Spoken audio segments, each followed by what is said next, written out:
Assalamualaikum warahmatullahi wabarakatuh. Nama saya Muhammad Yazid Ilmani dengan stambuk A221200029. Pada video kali ini, saya akan menjelaskan secara singkat mengenai sistem pendengaran dan keseimbangan. Kita lanjut mengenai mekanisme pendengaran pada hewan. Nah, jadi sebelum itu saya akan menjelaskan mengenai pendengaran. Nah, pendengaran ini adalah persepsi saraf mengenai energi suara, di mana gelombang suara adalah getaran udara yang merambat dan yang terdiri dari daerah bertekanan tinggi karena kompresi atau penempatan molekul-molekul udara yang berselang-saling dengan daerah-daerah bertekanan rendah karena penjarangan molekul tersebut. Nah, reseptor adalah bagian dari sistem saraf yang berperan dalam menerima rangsangan dan sekaligus sebagai pengubah rangsangan yang diterima menjadi impuls sensoris. Nah, berkaitan dengan hal tersebut, alat penerima rangsangan atau reseptor ini yang dimiliki hewan juga beragam. Salah satunya mekanoreseptor, yaitu alat indera yang merespon terhadap rangsangan, tegangan suara, dan tekanan dalam pendengaran.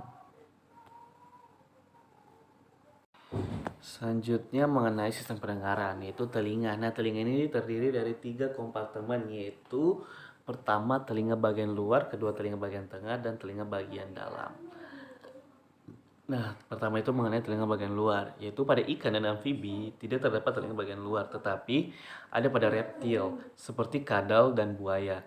Nah, telinga bagian luar ini berbentuk pendek seperti tabung yang menjorok dan meatus auditorik eksternal yang membuka ke permukaan melalui lubang eksternal. Sedangkan pada burung dan mamalia, meatus auditorik eksternal itu memanjang. Selanjutnya mengenai telinga bagian tengah. Nah, telinga tengah ini terdiri dari 3 bagian. Yang pertama, membran timpani-timpanum, kedua rongga telinga tengah atau meatus, dan ketiga osikles yaitu telinga tengah. Nah, meatus pada tetrapoda bisa memperbesar dan membentuk rongga telinga tengah. Bagian sisa yang tidak bergerak menjadi tabung eustachi. Nah, osikles telinga tengah pada tetrapoda dapat berdiferensiasi menjadi stapes atau columella.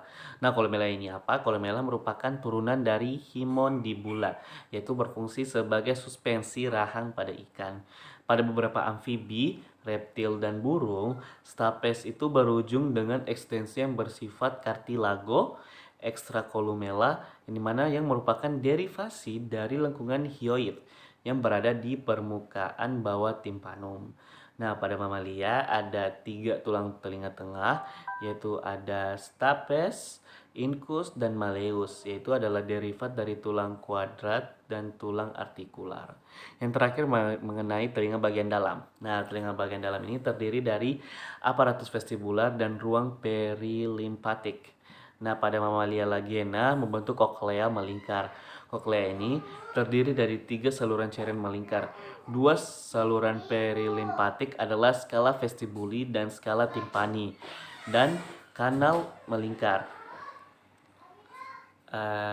Dan kanal di antara mereka biasanya disebut skala media atau cochlea duct. Nah, membran basilar memisahkan timpani skala dari media skala dan organ korti bergetar dengan membran basilar dalam menanggapi gelombang suara. Nah, pada vertebrata, gumpalan rambut organ korti yang tertanam dalam cakram yaitu membran tektorial, sedangkan membran Reisner terletak antara skala vestibula dan skala media. Selanjutnya mengenai keseimbangan pada hewan. Nah, keseimbangan pada hewan yaitu selain anggota pendengaran, anggota telinga dalam terdapat indera pengatur keseimbangan atau organ vestibular. Nah, anggota ini secara struktural terletak di balik labirin yang membentuk struktur ortikulus dan sakulus serta 3 aliran setengah lingkaran atau aliran gelung atau semisirkular.